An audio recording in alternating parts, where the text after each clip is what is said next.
In today's video, I'm going to teach you how to change paragraph spacing on Squarespace.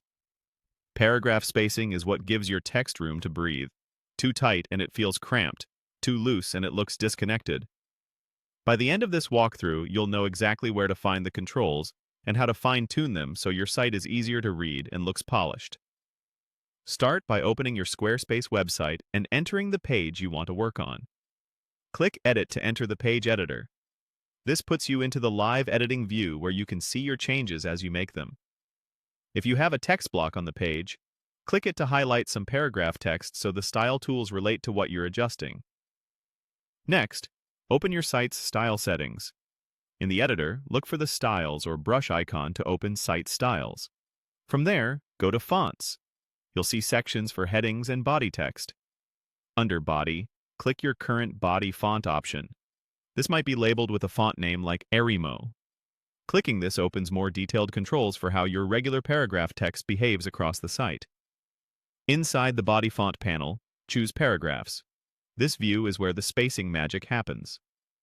Look for controls labeled Line Height, Paragraph Spacing, or Spacing After Paragraphs.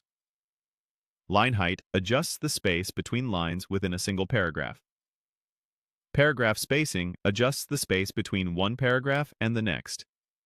Drag the sliders slowly and watch your preview update in real time. A line height around 1.4 to 1.7 is comfortable for most body text, and a modest paragraph spacing helps separate ideas without creating gaps that feel like page breaks. If you see additional typographic controls, like font size, weight, or letter spacing, make small, deliberate changes, since those can influence how the spacing feels. The goal is to balance readability and visual rhythm.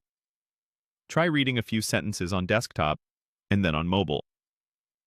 If your paragraphs feel crowded on a phone, bump the line height slightly. If they feel too airy on a large screen, pull it back. Once you're happy with how your paragraphs look, click Save. This applies the changes site-wide wherever the paragraph style is used, which keeps your design consistent. A few quick tips as you wrap up. Preview on multiple devices, keep spacing consistent between pages, and avoid over-tweaking multiple controls at once. Small adjustments go a long way. That's it. You've successfully changed paragraph spacing in Squarespace and improved your site's readability.